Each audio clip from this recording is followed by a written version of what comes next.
Es una descripción en términos muy generales, no es precisa, pero es verdad que cuando hacemos un informe sí tenemos que hacer un esfuerzo por usar por lo menos de forma coherente esos términos dentro de nuestro informe.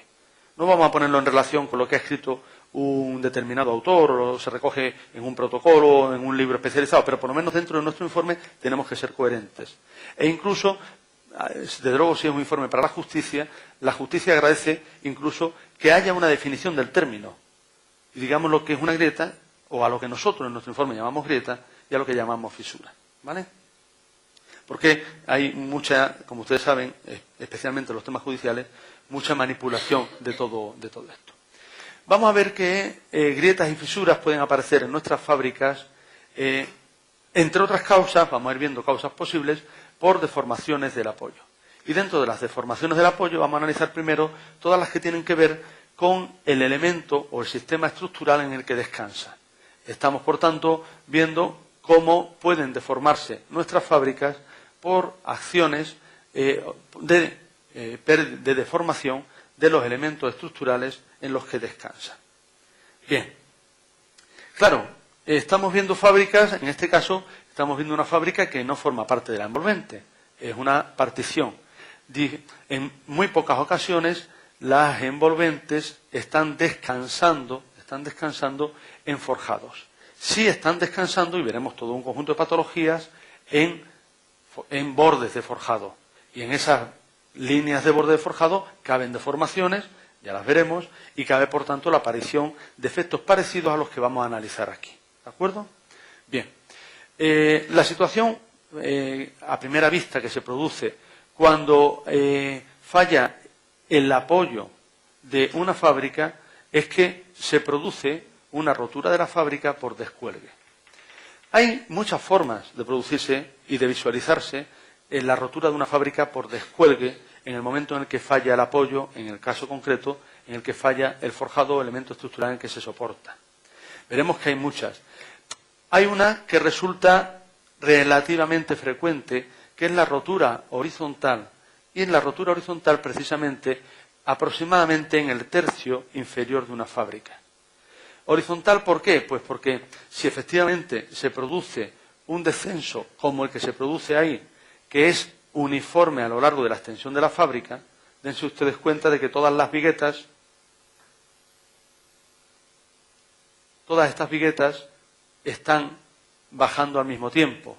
Al bajar todas al mismo tiempo, se produce un descuelgue de la fábrica de forma uniforme y constante. Veremos que hay otras situaciones que las vamos a ver en el siguiente dibujo, pero en esta sí parece. Claro, si se produce un descuelgue de la fábrica uniforme y constante, se produce una rotura uniforme y constante. Esa aparece quizá en una parte demasiado inferior. En la realidad, las roturas aparecen aproximadamente en el tercio de la fábrica. ¿Por qué en el tercio de la fábrica?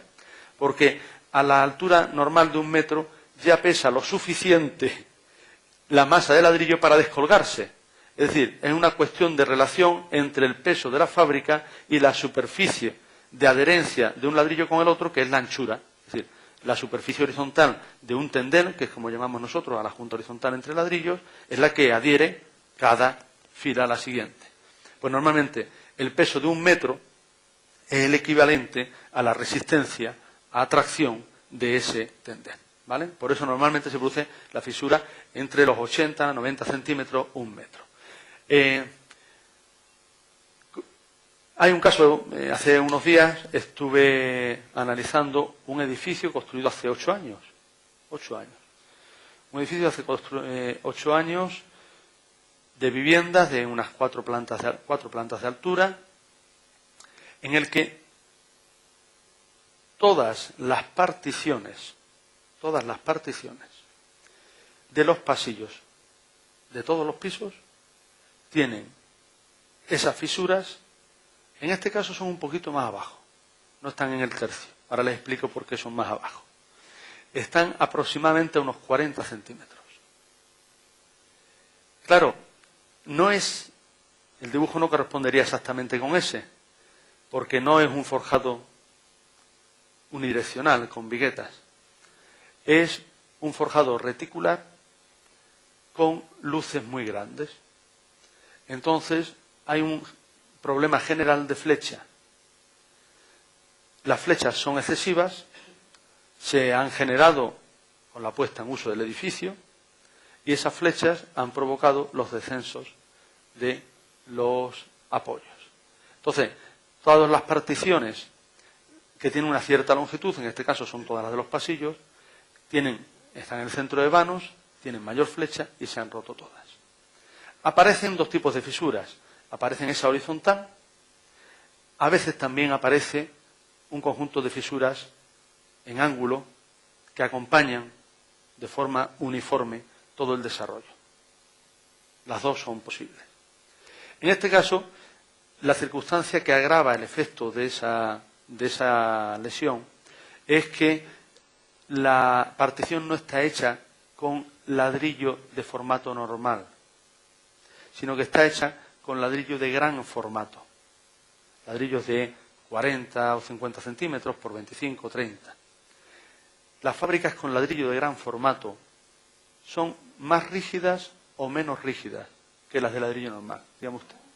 Las fábricas con ladrillo de gran formato, ¿piensa usted que son más rígidas o rígidas que las de ladrillo normal?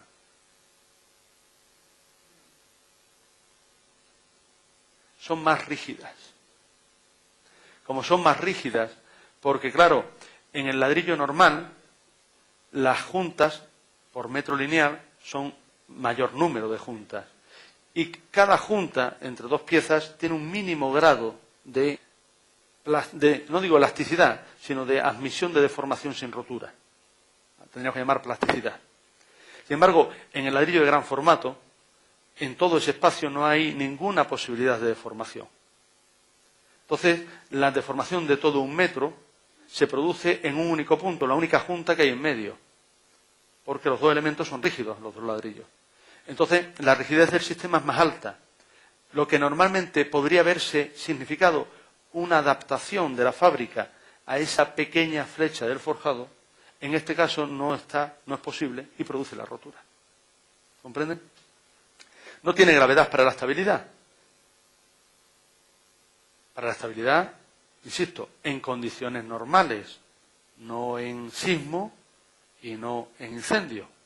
Para la estabilidad frente a la gravedad de la fuerza gravitatoria, no hay trascendencia.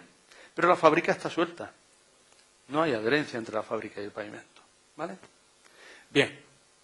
Luego, esta es una forma esquemática de expresar en un libro ya antiguo ese tipo de rotura, que nos la podemos encontrar con mucha facilidad en las construcciones actuales, con mucha facilidad, por problemas de flecha.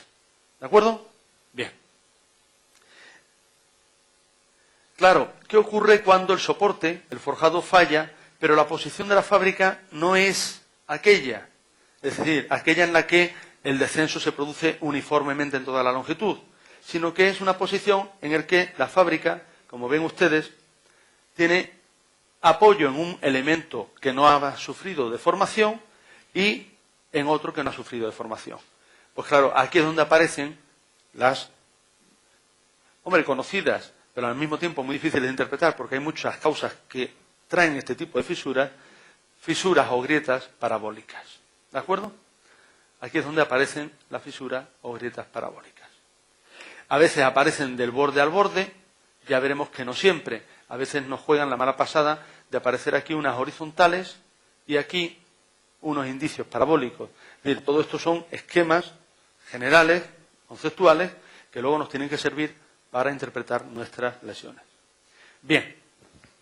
¿Alguna duda sobre lo que estamos comentando? Ustedes me interrumpen en cualquier momento. Somos pocos y nos podemos interrumpir sin ningún problema en cualquier momento. Bien. Bueno, estas son situaciones, por ejemplo, como las que le describía hace un momento, ¿no? Son descensos en los que las fábricas están sueltas.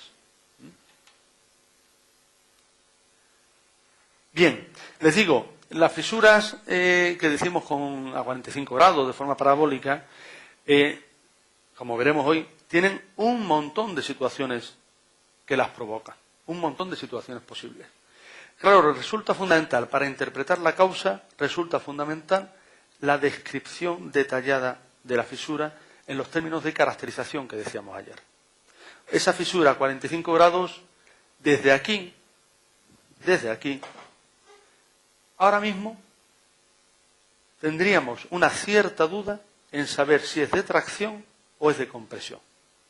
La primera indicación nos haría pensar que es de tracción, la primera, pero podría ser de compresión y que esta amplitud fuese solo la disgregación de los bordes de la pintura y el mortero por presión.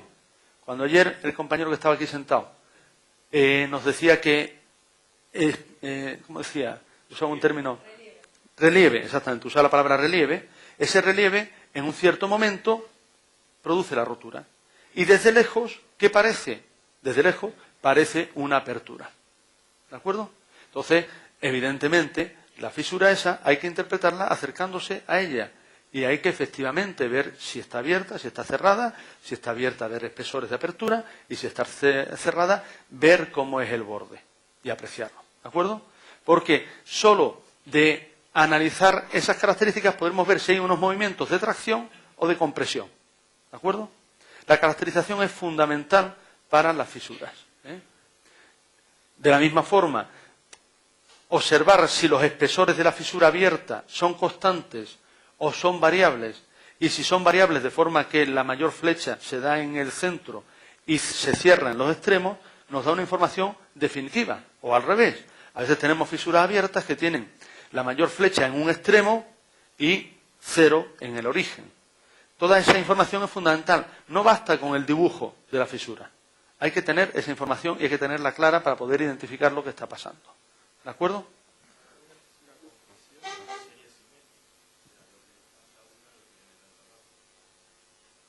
Una fisura con presión, a decirle... Sí. Sí.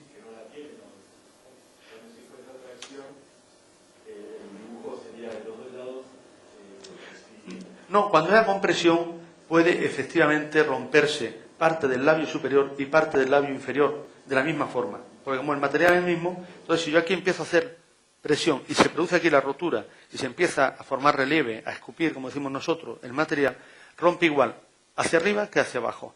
Luego al final el aspecto, desde lejos, si no te acercas, es el de una apertura. Y puede confundir perfectamente. Bien.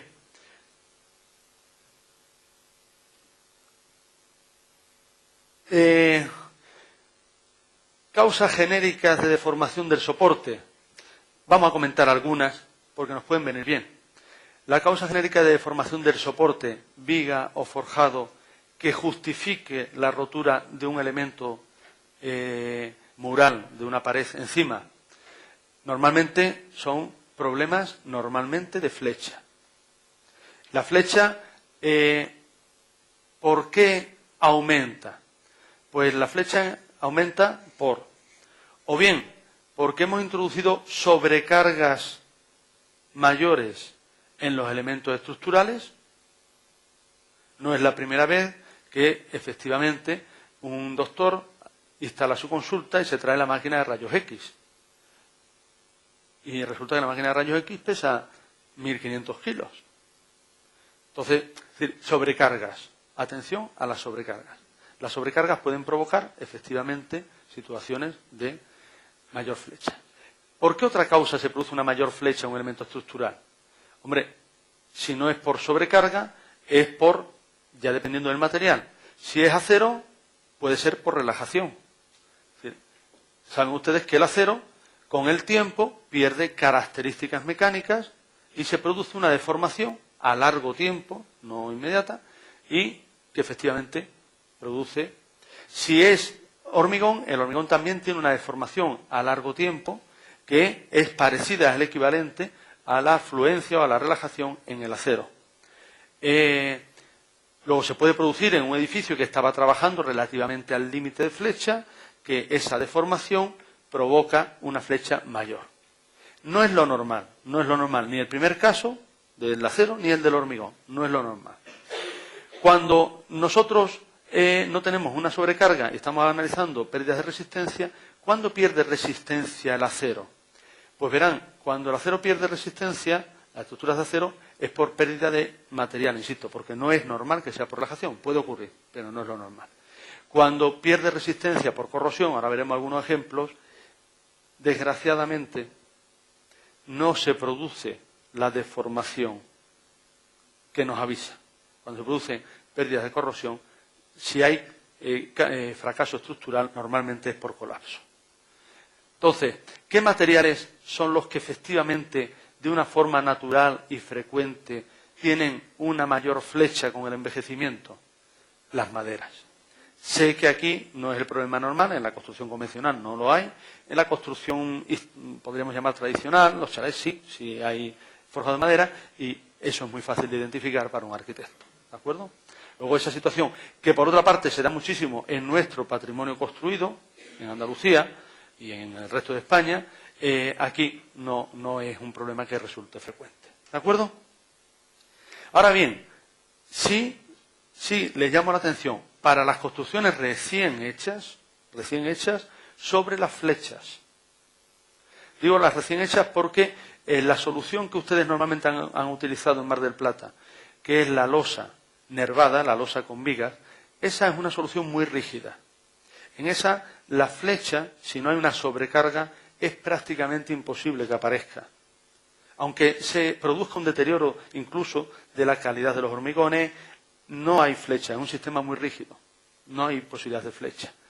Sin embargo, en las soluciones que pueden estar ustedes realizando ahora de forjados bidireccionales, con casetones de corcho, casetones recuperables, o los forjados unidireccionales que he visto que están ustedes aplicando ahora, ahí sí pueden tener problemas, ¿de acuerdo? Pueden tener problemas de flecha, y es una flecha que se produce normalmente a los 3 años de uso del edificio, 2-3 años de uso del edificio. Es el tiempo en el que se produce la relajación suficiente de los hormigones para que se produzcan esas roturas, ¿vale? Bien, aquí vienen algunos comentarios. Sí, en las estructuras que sí hay mucha construcción, hay un cierto número de construcción con vigas metálicas en construcciones convencionales, aquí en Mar del Plata, ¿no? En las construcciones con forjados metálicos sí tenemos problemas, efectivamente, por corrosiones localizadas. Normalmente son por corrosiones de humedad en relación con la posición vertical de los locales húmedos, es la más frecuente. Difícilmente se producen otras, pueden producirse otras por acción galvánica, pero desde luego sí se producen por local húmedo. Y el problema que tienen esas corrosiones, como les decía antes, es que no avisan con deformación. Esas no nos van a permitir descubrir que nuestras fábricas tienen grietas o fisuras por la deformación del forjado. Bien. Miren ustedes este caso concreto, cómo se había perdido el alma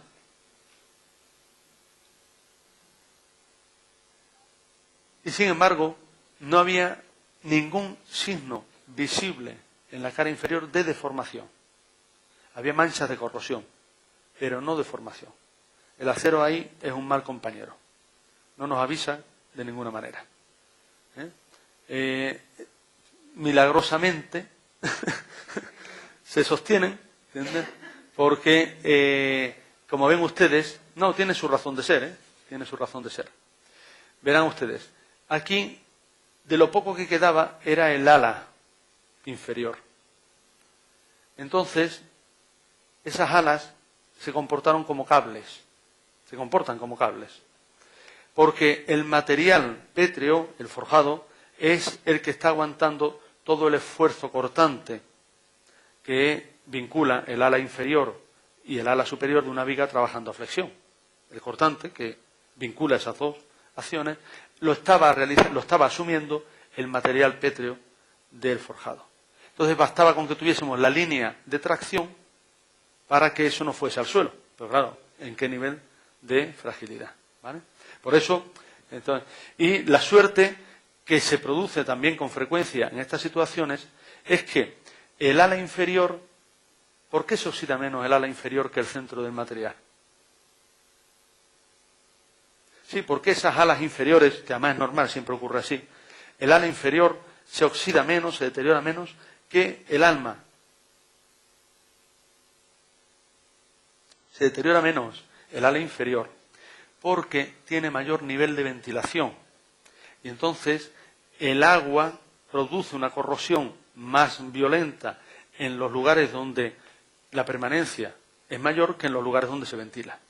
Entonces ese mayor nivel de ventilación, da igual el que sea, mayor nivel de ventilación hace posible menor contacto con el agua y hace más lento el proceso de corrosión.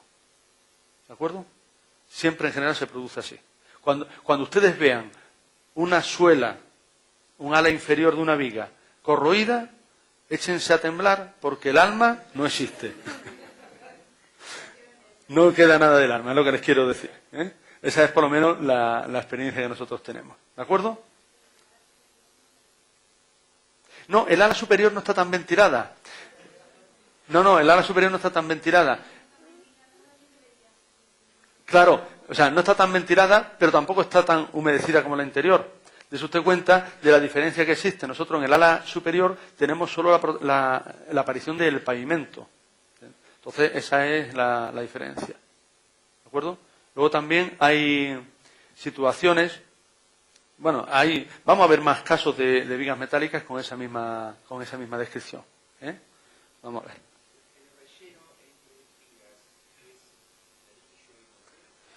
En este caso, el relleno entre vigas era ladrillo y mortero. Ladrillo y mortero. En este caso era ese. Normalmente las construcciones con viga metálica tan próxima son de dos tipos. O bien con bovedilla cerámica, o bien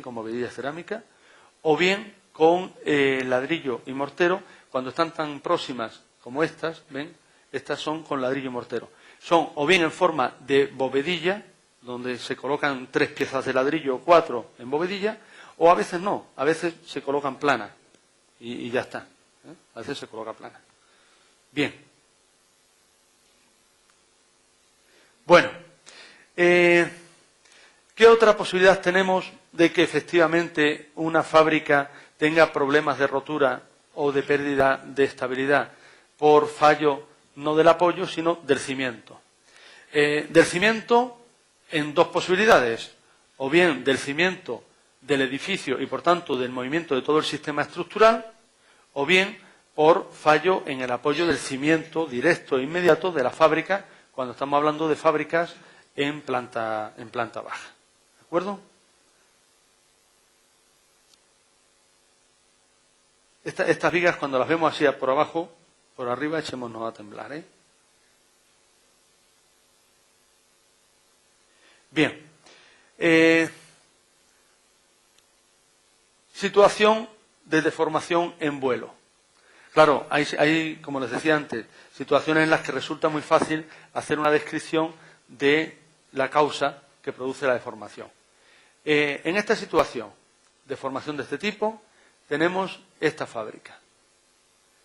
¿Se producen siempre de esta forma? No siempre se producen de esta forma. Cuando nosotros tenemos una deformación de un vuelo, efectivamente, esta diagonal, por la deformación del vuelo, esta diagonal aumenta en dimensión y por tanto hay una tracción que justifica esta apertura. Y esta otra diagonal en general se reduce. Esa reducción de la diagonal a veces produce pequeñas fisuras en este sentido, en el sentido perpendicular. Claro, esas pequeñas fisuras no están en el centro y son fisuras a compresión, están en la cabeza. Pero a veces aparecen no solo la principal atracción, sino esa compresión. ¿De acuerdo? Entonces, hay que ver si es un descenso solo del elemento de apoyo, y entonces, si es un descenso solo del elemento de apoyo, del inferior, de este vuelo, entonces esta grieta puede ir a tener su máxima anchura aquí. En vez de cerrarse aquí, tener aquí su máxima anchura. O que sea un descenso de todos los elementos, que significa de este, del siguiente y del de las plantas superiores. Entonces la situación es distinta. Esta grieta aquí hace evidente que es un problema de flecha de este vuelo.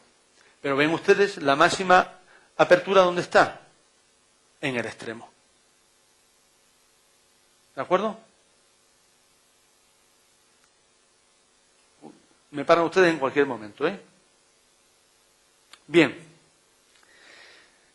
Hemos visto fisuras, grietas producidas por fallo en el apoyo. Son fáciles de ver y de interpretar porque, en general, se produce una tracción. Y la tracción siempre es mucho más fácil de interpretar. La tracción es más fácil de interpretar y por eso no nos ha costado ningún trabajo entender lo que nos estaba pasando.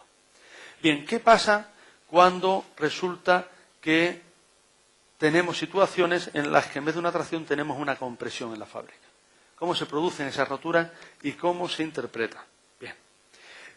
Una situación posible es cuando en la fábrica, en vez de acusar la flecha del forjado inferior, tenemos, con independencia de que haya flecha en el forjado inferior, flecha en el forjado superior. Esa flecha del elemento estructural del forjado superior introduce cargas en un elemento que no está preparado para recibirlas. Por tanto, no estamos hablando de esa situación en fábricas resistentes. Estamos hablando claramente de esa situación en fábricas no resistentes. ¿Cómo se produce esa rotura? Pues se produce por agotamiento a compresión. ¿Y el agotamiento a compresión cómo se manifiesta en una fábrica? Dígame usted. A compresión. ¿Cómo se manifiesta en una fábrica, en una pared, el agotamiento a compresión por descenso de un forjado?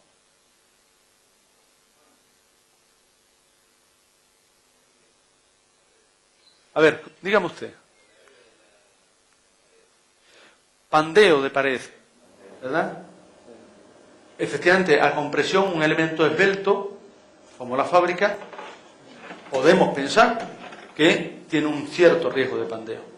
Y efectivamente, cuando se supera la compresión que es capaz de admitir sin perder, sin perder estabilidad mecánica, que ya es una compresión que va a acusar fisuras y roturas, se produce además el pandeo. A veces no se llega al pandeo y sin embargo tenemos deterioro de la fábrica. Antes del pandeo, el deterioro de la fábrica, ¿cómo se acusa? Con fisuras a compresión. Esas fisuras a compresión, ¿cómo son? Pues fíjense ustedes, en eso no coincido yo con esa literatura. En eso no coincido con esa literatura. Para que se produjesen las fisuras verticales por agotamiento a compresión, tendríamos que estar aplastando un elemento de casi 3 dimensiones. Es decir, un flan sí lo reventamos aplastando a compresión, un flan. Pero una galleta no la reventamos aplastando a compresión. Una galleta aplastamos y no se revienta con fisuras. Ahí no estoy de acuerdo con la bibliografía, ya lo comentaré con el profesor Huete, pero no comparto ese criterio en absoluto. A compresión, las fisuras son horizontales. Son horizontales y más intensas en el contacto con la deformación y, por tanto, en la parte superior. Y, efectivamente, puede llegar a producirse el pandeo. Es más, la compresión, donde se está produciendo, como son fisuras de compresión, son muy finas, son pelos, y muchas veces no son ni perceptibles. Y la fábrica está trabajando a compresión y no estamos observando ningún daño. Solo cuando esa compresión aumenta lo suficiente para producir el estado crítico del pandeo, aparece, y entonces sí aparece una fisura horizontal, que además se ve primero por el lado convexo del pandeo, lógicamente porque es la fisura de atracción. Antes de que se vea esa, podríamos estar incluso apreciando un pelo muy fino en la cara comprimida a punto de pandear, al que no daríamos ninguna importancia. ¿Vale? Porque hasta que no se produce el pandeo, no se produce. ¿Vale? Sí. Algunos casos de tabiques, no cortantes, ejecutados con lo que le llamamos nosotros pedillo hueco. Pedillo hueco, sí. En donde la rotura ha sido explosiva, luego por el análisis vimos que había una transmisión de cargas por flechas acumuladas. En los pisos inferiores, los tabiques directamente estallan hacia ambos lados por rotura de una de las líneas, generalmente en el lugar más o menos central del tabique, a la compresión, rotura de compresión, y los reboques abriéndose en ángulo hacia ambos. Hacia ambos. Revienta hacia ambos. Una situación muy curiosa, ¿eh? Muy poco frecuente. Muy poco frecuente. Y se produce esa rotura. Lo que nos comenta Leli es lo siguiente: una partición de ladrillo hueco en el que, por acumulación de flechas diferidas de distintos forjados, hay una acción mecánica muy severa, ahora hablaremos, muy severa en las plantas inferiores. Y entonces resulta que en vez de pandear la pared en su conjunto, que hubiera sido lo normal, lo más frecuente, ese pandeo, en vez de producirse en un sentido, lo que hace es romper la fila de ladrillos centrales, haciéndolas estallar por la parte de los nervios, la más frágil del ladrillo. Una situación poco frecuente, ¿eh? Muy poco frecuente, porque en general el ladrillo en sí es una pieza mejor fabricada y con mayor resistencia mecánica que la unión entre ellos. Por eso digo que una situación... ¿Qué peso tienen los ladrillos? Pero aún así es poco frecuente, ¿eh? Pero Llamativa. en los casos que hemos tenido se han dado en unos ladrillos utilizados de 50, 60, muy pequeñitos, muy cortitos, no de 33 como una medida más o menos estándar, sino muy cortitos al punto que son casi cuadrados. Que son casi cuadrados. Pues es curioso, porque ya les digo que eso es una situación poco frecuente, ¿no? Y entonces, claro, en este caso, los revoques se reventaron a ambos lados. Y solo se reventó un par de hiladas de ladrillo horizontal, de esa forma. ¿Cuántas hiladas de ladrillo reventaron así? Una. Qué curioso.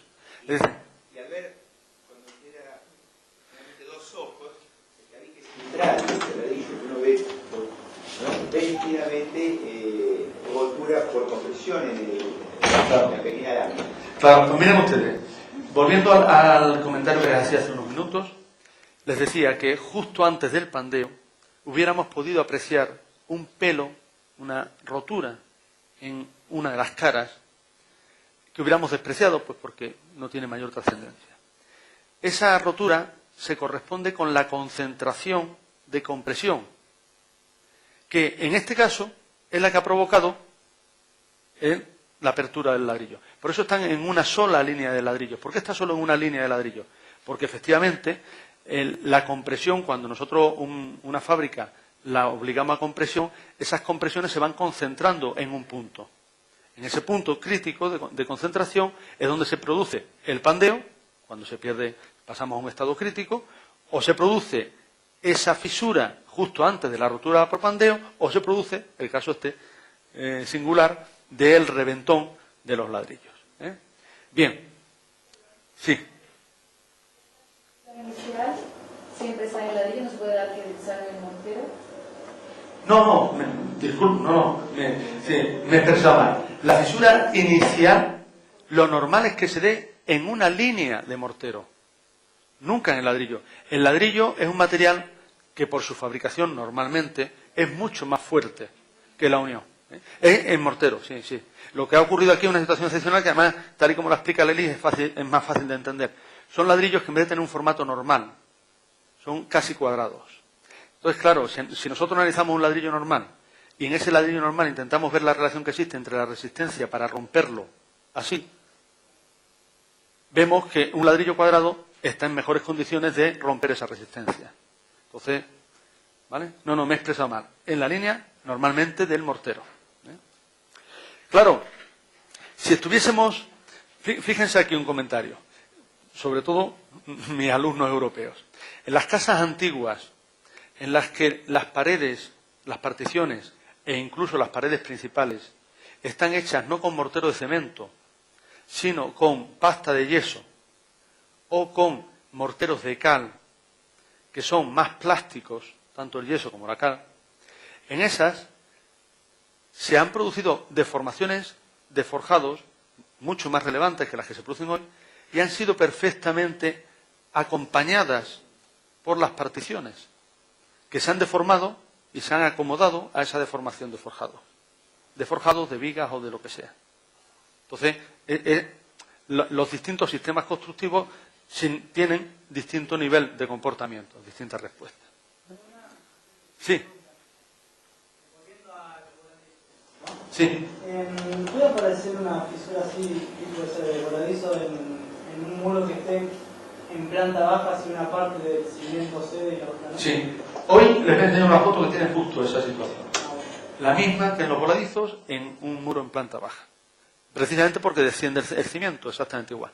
Es más, la que hemos visto en el voladizo, la que hemos visto esa, me refiero a esta, no a esa, a esta. Esta es la típica que se daría en su situación, porque desciende solo el cimiento. Entonces, esa tiene la mayor apertura en el extremo. En los voladizos, en construcciones normales, en las que se produce el mismo efecto en todas las plantas, las porticadas de varias plantas de altura, es en la que este dibujo tendría su lógica, que es la tracción aquí en medio y pequeñas compresiones que pueden manifestarse más o menos aquí en la cabeza. ¿Vale? Bien. Bueno, nuestras fisuras, si son fisuras o si son grietas, tenemos que intentar caracterizarlas y medirlas. Una de las formas de medirlas, hay otra, es el fisurímetro, que es, como ven ustedes, una sencilla herramienta que parece tonto, pero que tiene una fácil aplicación y una gran utilidad. Tiene un error relativamente pequeño, relativamente pequeño el fisurímetro. Bien. Bueno. Aquí está el ejemplo del que hablábamos antes. ¿Ve usted esta fisura? Es solo por un descenso del apoyo. Fíjense, aquí pasa una cosa curiosa. Las fábricas tienen comportamientos que a veces no resultan fáciles de interpretar en una primera aproximación. Les explico.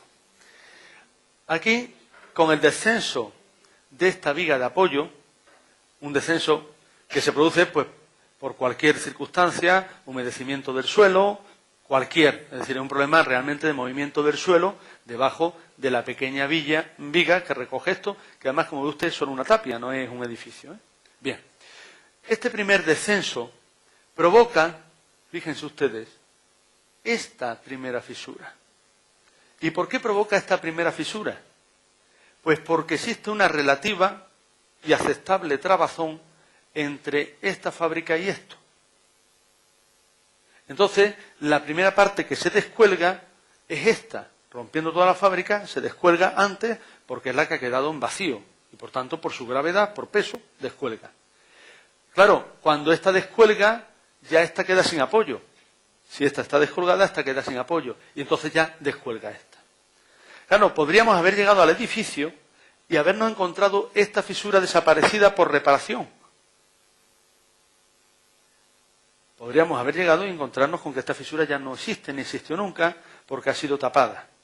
Entonces tenemos que interpretar esta situación con unos signos que no son exactamente los que nos describen el proceso. Eso tenemos que tenerlo presente siempre cuando visitemos un edificio. Sobre todo cuando tenemos que interpretar fisuras pequeñas o tenemos que interpretar lesiones en edificios de mucha antigüedad. Y es que hay lesiones que han sido escondidas. Tenemos que pensar que hay lesiones que han sido escondidas. Que han sido escondidas y a veces no solo son escondidas sin más efecto, sino que ahora les explico. Si nosotros, una fisura que se produce por flecha y se produce por flecha en un forjado metálico, la rellenamos, no es que la tapamos, sino que la rellenamos, una fisura abierta. Resulta que ese relleno se convierte en un elemento que altera el comportamiento mecánico de la fábrica. Cuando la flecha, he dicho forjado metálico, del forjado metálico por alguna circunstancia recupera. Entonces, no solo tenemos que estar preparados para comprender que existen signos que han sido ocultados, sino que en algunas situaciones se introducen con reparaciones elementos que cambian el comportamiento, la lógica del comportamiento de la fábrica. ¿De acuerdo? Les digo esto porque no es normal, pero puede ocurrir en situaciones complejas, edificios complejos, edificios en los que se han hecho recalces, edificios en los que se ha actuado sobre lesiones relativamente graves, que no han identificado bien la causa. Resulta que en causas que son de oscilación variable, la reparación es un mayor inconveniente que provoca otros sistemas de tensiones con otras roturas que nos confunden. ¿Me explico? Que nos confunden. ¿Vale? Bien. Aquí venía bien este comentario.